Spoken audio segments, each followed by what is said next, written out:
Hello there, love bugs. Hello there, bellas. If you have not already done so, please remember to like, share to Facebook and or Twitter, subscribe, and visit uptopbeauty.com. Today's looky is a package deal. I am now, for a limited time, a limited amount, selling the JT RZA shade and the TT turban together as a package. The price I'm selling them both for is $40. Now that would exclude the shipping and the taxes, but you can't beat that deal.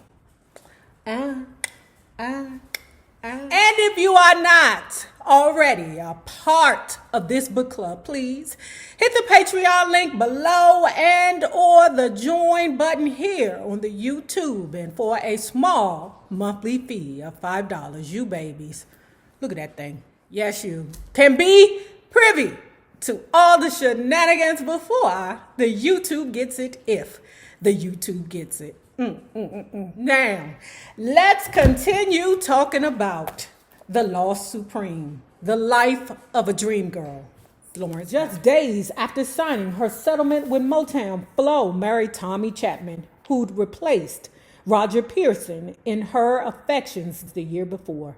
She had previously known the 28-year-old Chapman only as a fellow Motown employee, but as her relationship with Pearson ran down, she became romantically involved with the tall African-American and began seeing him exclusively.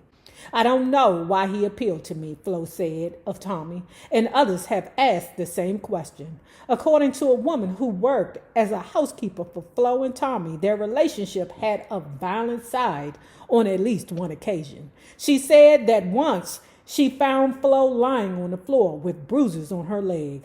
Flo's mother, Lurlee, came down from upstairs and told Tommy, "If you hit her again, I'll kill you." Perhaps Pat Cosby, that would be Flo's friend, has the best explanation for Flo's attraction to Chapman. She noted that Tommy, although his position at Motown was much lower than Flo's, had talked with Flo as her equal. She didn't have to be Flo Ballard of the Supremes with Tommy. Upon hearing the impeding marriage, according to Flo, Berry Gordy told Chapman that he was making a big mistake because the marriage would never work. Gordy also told him, "If the marriage doesn't work, you can always come back and work for me." While calling Tommy very nice, former Marvelette Catherine Anderson Schaffner also said that at the time Tommy got involved with Flo, Flo had a problem with being out of the group, and Tommy thought there was money to be made. Others have contended that whenever Flo had money to spend, Tommy was around, but when she ran out of money, he never seemed to be there. Flo appointed Tommy as her business manager for what she hoped would become a successful solo career. Flo had reason to be optimistic about her post-Motown career. Her negotiations with Motown had been conducted while she, Leonard Bond, and Chapman were focused on a promising opportunity for the ex-Supreme. Shut up, Lou. ABC Records executives wanted Flo to sign with their company. They had insisted, however, that they could not offer her a contract unless she first settled with Motown. While Flo may have been hoping that she could eventually resurrect her career without Motown's help, recent history suggested otherwise. Former Motown superstars such as Mary Wells had left the company and then dropped out of sight. After David Ruffin of the Temptations was expelled from the group, he was reduced to attending Temp's concerts, singing along with them from the audience, and then trying to jump up on stage to physically retake his place from his former group. Oh yeah, we saw that in the movie. Flo and Tommy had stressed to Bond that Flo wanted to go into the performing artist field as an individual. Bond would later testify. He said that he, Flo, and the rest of her team were worried by the fact that Motown was a very powerful factor in the performing artist field. And if we could not terminate the relationship on a more or less friendly basis, Motown might take in some manner adverse steps to actually impede her career. Uncertainties there may have been, But the ABC offer was genuine. Fate had given Flo another chance. Motown had given her a somewhat substantial sum, and by arriving at a new settlement agreement, had made it possible for Flo to sign with ABC Records, which she promptly did. In the spring of 1968, when all seemed possible, Flo recorded some sessions at ABC's New York studios. It felt great to be recording again, she said. It really felt great. I really liked it a lot. She noted that ABC had hired these 3 girls to do background. They were really good too. Very good. She had a major complaint, however. The company released the record, but they just wouldn't push it. The problem is always, I made the album, but they didn't push it. It is such a traumatic event for you to put so much work into a project and believe in it, and you rely solely on the goddamn record company to push your music. Now, on the other hand, George Clinton said that he had that problem also, but he didn't pay no never mind to it, because what he would do is go on tour to the different radio stations, because that's what you used to do back in the day. Radio stations were not only in place to spin the records. Radio stations was a vehicle that the artists used to promote their latest music or their tour or a brand. Now, in the era of social media, the artists have gotten so accustomed to just going on the internet, their Instagram handle or TikToky or whatever the case may be, and just saying, hey, I got a new album. Here's a sample. Go buy it. And people actually do it. You don't have to put in the work like you used to anymore. Despite the record company not pushing the music, Tommy and Flo did do concerts and some radio stations. But because Tommy was basically inexperienced with being a manager, he didn't even know how to set the tours up properly. He basically booked her in venues that did not equate the ex Supreme. The records were released, but in Flo's words, that was it. Anybody can put out a record. What she meant was, unless a record is pushed, no one will play it. Flo and Tommy were now, in fact, expecting twins. Some women might not have wanted to have children at this point in their career, but as Pat Cosby noted, having children was part of the woman Flo wanted to be. Pause. What do I say cancers are? The mothers of the universe. In any case, Flo could easily have returned to her career a short while after giving birth, had there been a career to return to. But there was not. Now, this is the part of the book that I found very interesting. We're going to have some commentary after I read this part. And although Flo was legally forbidden to use the name Supremes in her own publicity, there was nothing to prevent DJs from referring to her as former Supreme Flo Ballard. The mind boggles to think what fun many DJs could have had and what publicity they could have drummed up if 2 Supremes groups, the Real Supremes starring Donna Ross and Mary Wilson, and the other Real Supremes starring Florence Ballard, both produced records simultaneously for a significant period. The 2 groups would undoubtedly have been seen as compelling in a battle of the Supremes. Let me reflect back. Remember, there was a battle of the Temptations. There was 2 Temptations touring, okay? You had the Temptations and the former leads of the Temptations. Child, I don't know how the regular Temptations competed. I know that they had lead singers there. You know, my favorite lead singers when it comes down to the Temptations would always be Ollie,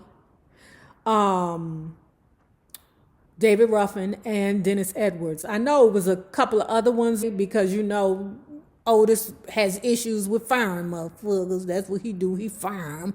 When you don't do what he wants you to do, how you want them to do it. I told you to sing it this way, motherfucker. Imagine if it was the Battle of the Supremes with Florence Ballard. Oh my goodness, that would have been outstanding. Florence Ballard, I don't know if the songs would have worked with Florence Ballard as the lead. I think that there could have been opportunities for Florence to sing the songs that she does best. Girl, oh my God, that would have been outstanding. That would have been absolutely history. Sherry Payne would come up with a similar idea in 1986. By then, herself a former Supreme, she formed the singing group Former Ladies of the Supremes, very significantly called Flows, F-L-O-S, which at various times included not only Payne, but by then, the former Supremes, Jean Terrell, Cindy Birdsong, and Linda Lawrence. Did y'all know that? I didn't know that. That there was a former Ladies of Supremes. I didn't know that, y'all. It's tempting to think that not only ABC, but also Motown lost a major opportunity by not trying something like this. But we'll never know what might have been. ABC Records lacking imagination, lacking a tradition of developing its own musicians, and lacking a quick hit from the lost Supreme merely kicked the fallen Flo to the curb. When Flo returned home after giving birth to her twin girls, shut up, Lou, Michelle and Nicole, on October 13th, 1968, Bond, who had been entrusted with the management of Flo's $160,000 just 11 months before, told her that all the money he had received on her behalf from Motown and from ABC had been spent. Flo, in a state of shock and accompanied by her brother Billy, went to Bond's office and demanded that he returned all her documents to her so that she would at least have a chance to determine what had happened to all her earnings from the Supremes years, as well as her ABC advance. On April 2nd, Flo fired him as her attorney. So while she there going through this process of trying to sue Bond to get her money back, she picked up this new attorney. Oh my goodness, this new attorney is nuts. When I tell you he is a lunchbox, he must have smoked a dipper one day, okay, and never came back.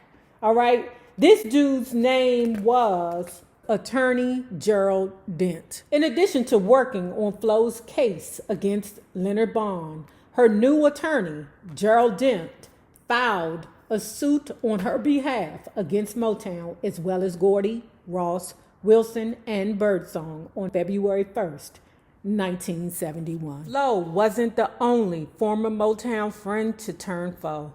After Tommy Chapman's disastrous handling of Flo's solo career, he went on to work at 3 Detroit food stores, Land O'Lakes, Bonnie's Bakeries, and finally, Borman's.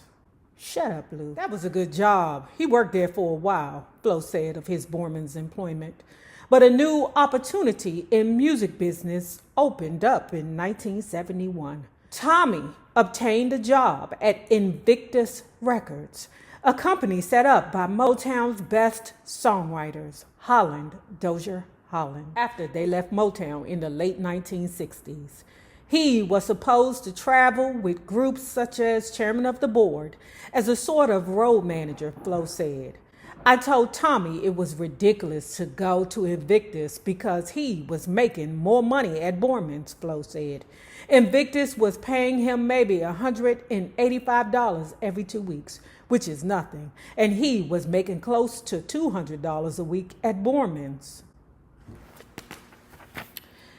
Let me say this, when you got children, you don't have time to chase your dreams, okay? All right. Tommy's move to Invictus spiked Flo's growing paranoia that people, perhaps including Tommy, were in a league against her, especially after she met a man who, as she said, told me that Invictus was actually Motown. So I said, well, how could that be? Then this girl in Honeycomb, Edna Wright, said, I'm singing with Invictus, but my contract is with Motown. And I couldn't put all that together. And then afterwards, I found out that the majority of employees they had at Invictus were ex-Motown employees.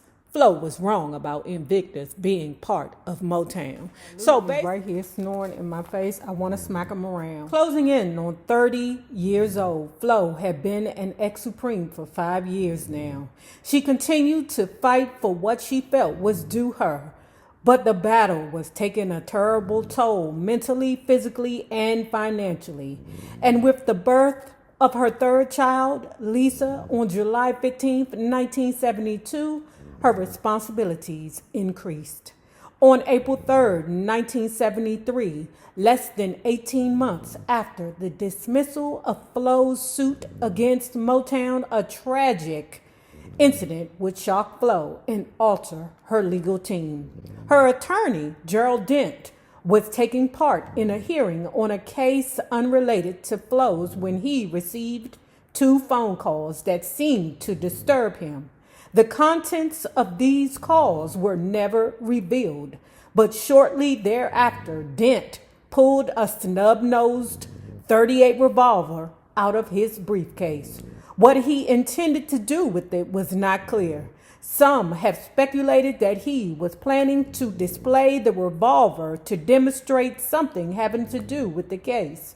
But the judge presiding over the case claimed that Dent first pointed the gun at his head, then aimed it at the judge, then aimed it at the police officer on the witness stand. At least 20 gunshots were fired. The judge said that Dent had begun the firing. 5 bullets fired either by the police officer on the stand who was wearing his firearm while testifying, or other police or court officers in the room hit the 36-year-old Dent. He died instantly. Florence was even more shocked by this incident than was the general public. Nevertheless, she continued as a client of Dent's firm, now assigned to Donald Tate, to represent her in appealing the dismissal of her $8.7 million suit against Motown. Didn't I tell you that Dent was a lunchbox? Let me tell you something. As an XPO, when you sit in court all day, it ain't nothing but police there, bored, ready to snap. They be in them courtrooms damn near hours. Police officers and probation officers and lawyers, that's all you do is hurry up, sit down, and wait. Then get up and run to another courtroom. You just be about to lose your mind in them courtrooms. So I know them police was with that action. Me and Tommy had some disputes, and we separated, and I filed for divorce, Flo said. Tommy countersued. He refused to let me get the divorce because he said I wasn't in my right mind. Which maybe I wasn't. It just seemed like I was mad at the world. It seemed like I was mad at Tommy because he had worked for Barry. So I was putting the blame on him. I was saying, you work for Barry. You probably still do work for Barry. I don't know. It was all crazy. I began to get to the point where I was paranoid and I didn't trust anybody. Shut up, Lou. Thank